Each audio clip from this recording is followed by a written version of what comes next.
Hello दोस्तों। तो चलिए आज के मार्केट को हम समझते हैं और एंट्री बनाने के रीजन को हम देखते हैं। तो सबसे पहली चीज़ हम बात कर लेते हैं प्रीवियस डे की। तो प्रीवियस डे में मार्केट ने कैसे क्या काम किया है, उसके अकॉर्डिंग आज की ट्रेड वगैरह हमने कैसे क्या प्लान किए हैं वो चल के समझ लेते हैं, ठीक है। तो प्रीवियस डे को ओपन कर लेते हैं। तो प्रीवियस डे में मार्केट में क्या हो रहा है कि मार्केट हो रहा है गैप अप ओपन, ठीक है। गैप अप ओपन होने के साथ में मार्केट क्या कर रहा है, 51,200 के साइकोलॉजिकल नंबर से रिजेक्शन लेते हुए मार्केट डाउन साइड आया, देन मार्केट अप साइड की ओर निकला हुआ है, ठीक है। उसके बाद में पूरा दिन मार्केट साइडवेज टाइप का मोमेंटम करते हुए मार्केट ने 51,200 के साइकोलॉजिकल नंबर के आसपास में मार्केट ने क्लोजिंग दी हुई है, ठीक है। तो चलिए अब हम देख लेते हैं कि मार्केट में आज हमने ट्रेड वगैरह कैसे क्या प्लान किए, तो चल के समझ लेते हैं। तो आज मार्केट क्या कर रहा है, ऑलमोस्ट फ्लैट ओपन हुआ है। फ्लैट ओपन होने के साथ साथ में मार्केट क्या कर रहा है, कंटिन्यू डाउन साइड का मोमेंटम कर रहा था, ठीक है। तो जब मार्केट कंटिन्यू डाउन साइड का मोमेंटम करेगा तो उनको देखते हुए मार्केट में कौन लोग एक्टिवेट होंगे, सिर्फ और सिर्फ सेलर्स लोग ही काम करेंगे, ठीक है। तो उसके बाद हम देख लेते हैं हमने पोजीशन कहीं इस लेवल के आसपास में क्यों बनाई हुई है। तो पोजीशन बनाने का सिंपल सा लॉजिक था, कहीं इस लेवल के आसपास में कहीं ना कहीं मार्केट ने छोटी मोटी कैंडल के साथ में 51,200 के साइकोलॉजिकल नंबर को तो निकाला ही था। साथ में मार्केट क्या कर रहा था, कुछ टाइम होल्ड करने के बाद में अपसाइड गया था, तो कहीं छोटे मोटे जो लेवल्स वगैरह बने थे मार्केट ने उन लेवल्स को भी निकाला हुआ था, ठीक है। तो छोटे मोटे लेवल्स को निकालते हुए मार्केट कंटिन्यू डाउन साइड का मोमेंटम कर रहा था। इस वजह से कहीं ना कहीं इस लेवल के आसपास में हमें ग्रीन कैंडल तो देखने को मिली, बट क्या हुआ था, मार्केट ने साइकोलॉजिकल नंबर को निकाला नहीं था, इस वजह से मैंने कहीं ना कहीं ट्रेड अवॉइड की, ठीक है। तो उसके बाद जैसे ही मार्केट ने इस कैंडल के आसपास में साइकोलॉजिकल नंबर को निकालने के बाद में मार्केट में कहीं इस लेवल के आसपास में ग्रीन कैंडल देखने को मिली। इस लेवल के आसपास में ये कैंडल तो अच्छी नहीं बनी हुई, बट प्रीमियम आज देखा जाए ना तो बढ़िया कैंडल हमें फॉर्म हो गई थी, इस वजह से हमने कहीं इस लेवल के आसपास में एंड। देन मार्केट ने सेकेंड ही कैंडल पे हमारा एस एल भी हिट कर दिया है, क्योंकि रेड कैंडल बन गई थी, मार्केट ने ब्रेक डाउन कर दिया था, ठीक है। उसके बाद में मार्केट में जैसे ही साइकोलॉजिकल नंबर वगैरह भी निकाल चुका था, तो कहीं इस लेवल के आसपास में बढ़िया ग्रीन कैंडल देखने को मिली। तो कहीं इस लेवल के आसपास मैंने एक पोजीशन बनाने का प्लान बनाया, देन मार्केट ने सेकेंड ही कैंडल में फिर से मेरा ऐसा रेट कर दिया, ठीक है।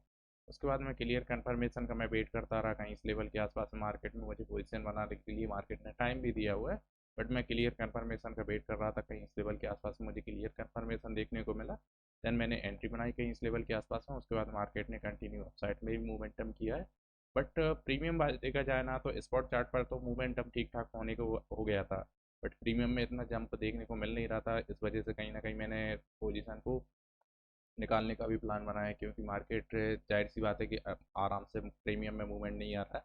तो पहले मार्केट उनके एस एल क्लियर करने के लिए जाएगा, तो देन उसके बाद में प्रीमियम में अच्छा जंप देखने को मिल जाएगा। तो कहीं इस लेवल के आसपास में मार्केट से बाहर हो गया था, ठीक है। बाहर होने के साथ साथ में मार्केट में जैसे ही मार्केट ने एसएल वगैरह भी किया, कहीं इस लेवल के आसपास में मेरा कॉन्फिडेंस आ रहा था कि मैं अपसाइड की पोजीशन बना लूँ, बट साथ में एक चीज़ और हो रही थी, मार्केट में प्रीमियम इतना अपसाइड में जंप नहीं हो रहा था, तो कहीं ना कहीं माइंड ये भी जा रहा था कि मार्केट में अपसाइड की ओर में प्रीमियम में अच्छा मूव देखने को नहीं मिल रहा है, हो सकता है कि मार्केट डाउन साइड का प्लान बना रहा हो। तो कहीं इस लेवल के आसपास में डाउन साइड का भी मूड बन रहा था, प्लस अपसाइड का भी मूड बन रहा था। इस वजह से मैं कन्फ्यूजन में रहा, देन मैं मार्केट में थोड़ा सा वेट किया। तो कहीं मार्केट ने अच्छा खासा मूव करते हुए मार्केट में कहीं इस लेवल के आसपास पर मैं क्लियर हो गया। देन मार्केट में मैंने कहीं इस लेवल के आसपास में एंट्री बनाई, देन मार्केट में एक कैंडल का हमने वेट किया, उसके बाद में सेकंड थर्ड कैंडल के आसपास में मैं निकल गया मार्केट से, क्योंकि ऑलरेडी यहाँ से लेकर यहाँ तक देखा जाए ना तो 50% का हमें रिवर्सल देखने को मिल गया था, जो कि मार्केट 50% से ज़्यादा मूव अपसाइड की ओर में करेगा नहीं, ठीक है। क्योंकि कुछ एसल्स वगैरह मार्केट में अपसाइड की ओर देखने को मिल रहे थे, तो वो एसल्स वगैरह के लिए पूरी क्लियर हो गए होंगे, इस वजह से कहीं ना कहीं मार्केट में उस एंट्रीज वगैरह को हमने अवॉइड किए हुई है, ठीक है। तो चलिए दोस्तों, अब हम चल के देख लेते हैं कि हमने नंबर ऑफ ट्रेड वगैरह कैसी क्या बनाई है, वो एक बार चल के चेक कर लेते हैं। तो ऑर्डर बुक को ओपन करते हैं। ऑर्डर बुक में आज जो हमने ट्रेड वगैरह प्लेस की है ना, वो 4 ट्रेड के आसपास में की है, जिसमें हमने कंटिन्यू 3 ट्रेड 2 ट्रेड के आसपास में हमने लॉस किया था, ठीक है। उसके बाद में तीसरी ट्रेड हमने 217 के आसपास में बाई की थी, 235 के आसपास में सेल की, ठीक है। उसके बाद में कहीं ना कहीं उसके बाद में मैंने थोड़ा सा लेट हो गया, अगर 235 के आसपास में भी बाय करता ना तो ऑलमोस्ट 15-20 पॉइंट और कैप्चर करने के लिए मिल जाते, बट कोई दिक्कत वाली बात नहीं है। और उसके बाद में 249 के आसपास में मैंने बाय किया, 277 के आसपास में मैं जल्दी से जल्दी निकल गया मार्केट, ऑलमोस्ट 27 पॉइंट 27-28 पॉइंट लेकर के मार्केट से बाहर हो गया, ठीक है। तो चलिए दोस्तों, आज का प्रॉफिट एंड लॉस को देख लेते हैं। तो प्रॉफिट एंड लॉस हमारा क्या निकल के आया। तो आज का जो हमारा प्रॉफिट निकल के आ रहा है वो 599 रुपये के आ रहा है। फिर 599 के आने के साथ साथ मार्केट क्या कर रहा था, हमें 1100 रुपये तक का मार्केट ने लॉस भी दिखाया हुआ है। ठीक है, तो दो ट्रेड में हमारा 900 कुछ के आसपास में लॉस पहुंच गया था। उसके बाद में तीसरी ट्रेड में भी हमें लॉस दिखाया, फिर मार्केट ने हमें प्रॉफिट में कन्वर्ट कर दिया। ठीक है, तो कहीं ना कहीं मार्केट में हमने इस लॉस को कवर करने के बाद में 599 ऑलमोस्ट देखा जाए ना, 1100 प्लस 600 रुपये, तो 1700 रुपये के आसपास तक का हमने प्रॉफिट को बुक किया हुआ है। ठीक है, तो टारगेट वाइज देखा जाए ना, तो हमें 1000 का टारगेट पर लॉट के हिसाब से रहना चाहिए, बट उतना तो नहीं कर पाए, लेकिन ठीक कर लिया। ठीक है, उसके बाद में हम ज़्यादा रिस्क लेना नहीं चाहते, क्योंकि ओवर ट्रेड में हम बहुत दिनों से फंसे हुए हैं, तो ओवर ट्रेड वगैरह भी बहुत ज़्यादा हो रही है, तो कुछ भी कर नहीं सकते। ठीक है, इस वजह से मैंने किल स्विच का ऑप्शन भी चेंज कर दिया आज, क्योंकि कोटक न्यू पर एक प्रॉब्लम ये होती है कि आप 12 बजे से पहले किल स्विच ऑन नहीं कर सकते। ठीक है, तो कहीं ना कहीं किल स्विच की जगह पे अब मैंने दूसरा ऑप्शन ये रख लिया है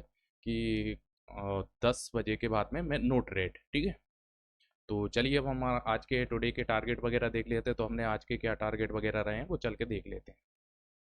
तो आज का जो हमारा टारगेट रहा है, डे टारगेट वगैरह, तो पहला टारगेट था हमारा कि 3 ट्रेड के आसपास में प्लेस करना रहती हैं, बट हमने 3 ट्रेड से ऊपर ट्रेड बना दी, इस वजह से हम फिर से ओवर ट्रेड के अंदर आ गए हैं। ठीक है, उसके बाद में बात कर लेते हैं हम सेकंड जो हमारा पर एस एल जो रहता है ना, पर लॉट के हिसाब से हमें 500 तक का रखना चाहिए, जो कि हमने इमीडिएटली हमने फॉलो भी किया। रूल्स वगैरह देखा जाए ना, तो हमारे टारगेट वाइज ये हमने फॉलो किया हुआ है। ठीक है, टारगेट नंबर 3 में देखा जाए ना, तो हमें पर लॉट के हिसाब से 1000 का प्रॉफिट को बुक करना रहता है, बट 1000 तो नहीं किया ऑलमोस्ट देखा जाए ना, तो 9 दूनी 18, 850 रुपये तक का हमने टारगेट को बुक किया हुआ है। ठीक है, डायरेक्शन वाइज देखा जाए ना, तो डायरेक्शन हमारा क्लियर था, और रॉन्ग एंट्री वगैरह देखी जाए ना, तो एंट्री की जो टाइमिंग थी वो भी बिल्कुल परफेक्ट थी। ठीक है, उसके बाद में किल स्विच वाला ऑप्शन तो हमारे पास में है नहीं है, इस वजह से हमने 10 बजे के बाद नो ट्रेड लेने का डिसीजन किया, जो कि हमने किया अभी फॉलो आज के। ठीक है, तो चलिए दोस्तों, आज के मार्केट को यहीं पर क्लोज करते हैं।